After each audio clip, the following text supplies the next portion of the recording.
Сәлеметсіздер ме оқушылар? 4-ші сынып қазақ тілі сабағы. Мәдени мұра бөлімі 37-ші сабақ. Бүгінгі сабақтың тақырыбы сөйлемнің бірыңғай мүшелері. Бұл сабақта сен сөйлемнің бірыңғай мүшелерін табуды үйренесің, мәтіндегі негізгі ойды анықтай алатын боласың. Есте сақта, өткен сабақты еске түсірейік.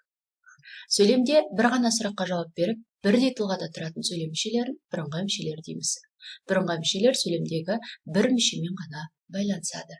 Мысалы, Әсем демалыс кезінде көрмеде, мұражайда, театрда болды. Бұл жерде сөйлемнің бірыңғай мүшелері көрмеде, мұражайда, театрда.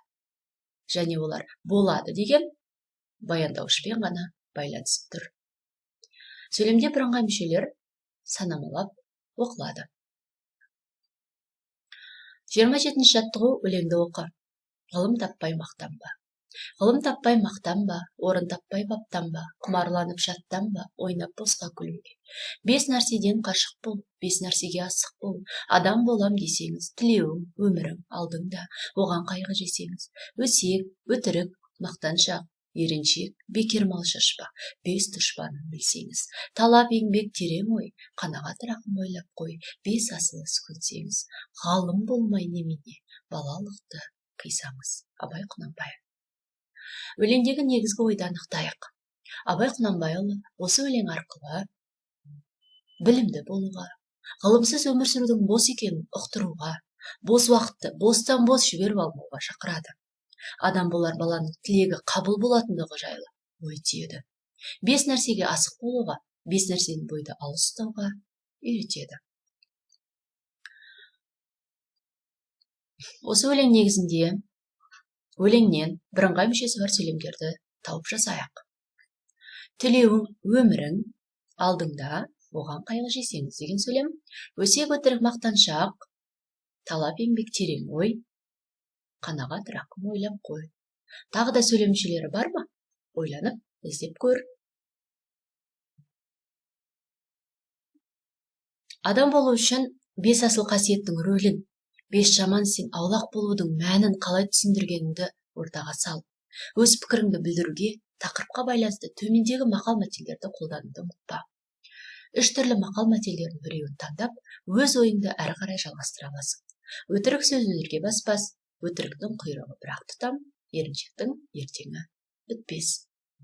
Саған қай мақал-мәтел ұнады?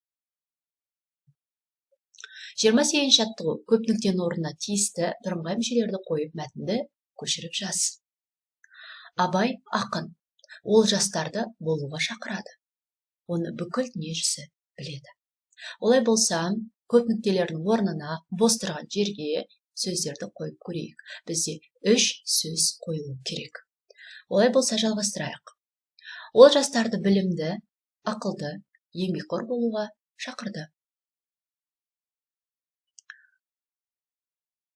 Бірыңғай мүшелер сөйлемнің қай мүшесі екенін айт. Бірыңғай мүшені табу үшін бірыңғай мүшелерге сұрақ қояйық.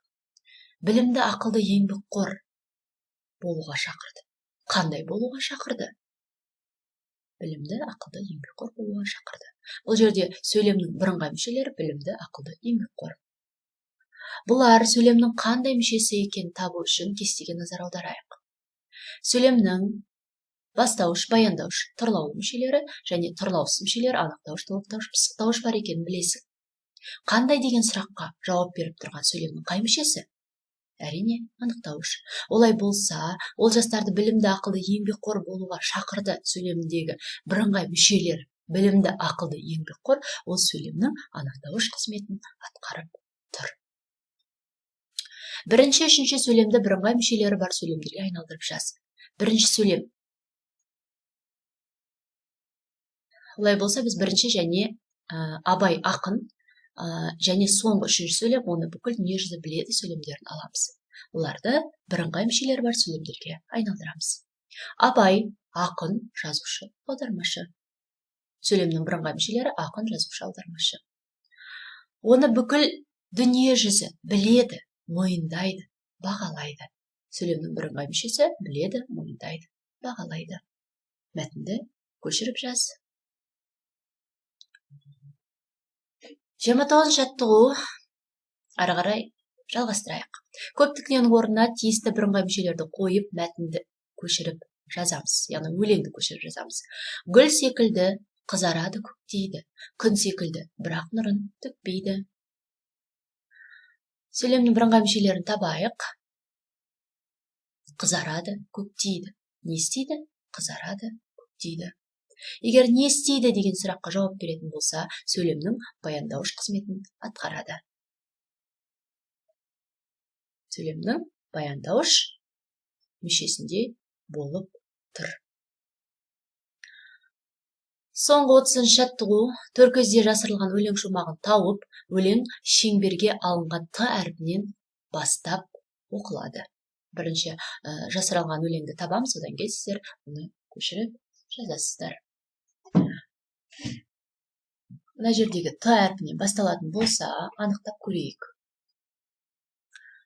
Таза, мінсіз, асыл тас, су түбінде жатады.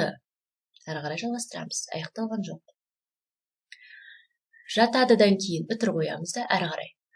Таза, мінсіз, асыл сөз ой түбінде жатады. Нүкте. Олай болса, құрастырған өлеңімізді толық нұсқасын қарап шығайық. Таза, мінсіз, асыл тас су түбінде жатады. Таза, мінсіз, асыл сөз ой түбінде жатады деген өлең шықты. Олай болса, сабақты аяқтаймыз. Бүгінгі сабақта сен сөйлемнің бірыңғай мүшелерін табуды үйрендің және мәтіндегі негізгі ойды анықтай алдың деген ойдамын. Келесі кездескенше сау болыңыздар.